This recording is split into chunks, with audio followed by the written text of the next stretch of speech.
Hello, everyone. Substance abuse affects everyone we know in some way. For those of us it takes control of, the results are often deadly. In 2019, 20 million people over the age of 12 reported having a past year of substance abuse disorder, according to Dr. Merrill Norton at the University of Georgia, a pharmacologist. Substance abuse is not merely a refusal to get it together, it's a progressive illness that can be treated and even arrested. So, I'd like to talk about addiction and recovery and hopefully dispel some common misperceptions that make this disease difficult for many people to understand. So, thank you for being here. Let's get started. So, a quick science lesson.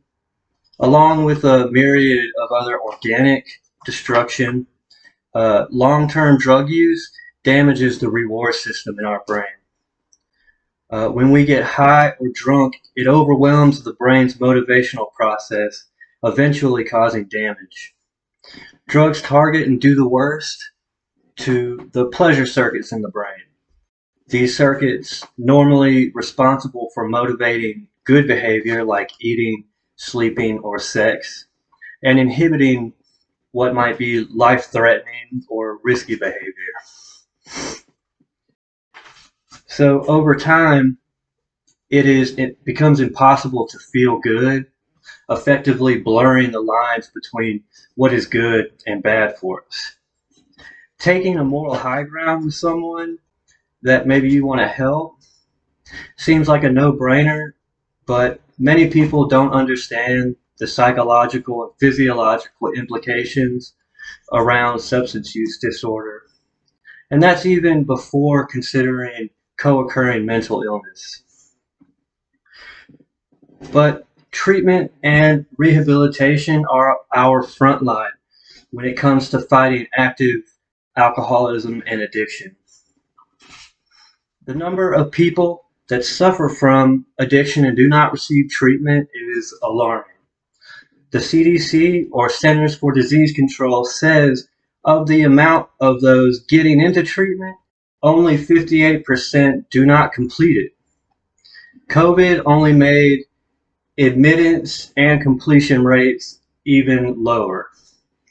Since addiction causes profound stigma and shame in an addict, it can be extremely difficult just to ask for help. However, this help is crucial when it comes to surviving their battle with substances. It sounds grim, but recovery is possible. Treatment and recovery for my lifetime of addiction consist of different working forces. I am part of medically assisted treatment, which means I'm prescribed a medicine called Suboxone. It helps curb craving and also restores that function or process in my brain as far as the motivational systems are concerned. Secondly, I spent 6 months in jail for drug possession. Wasn't fun, but it gave me time to get a good look at the damage that I've caused myself and others.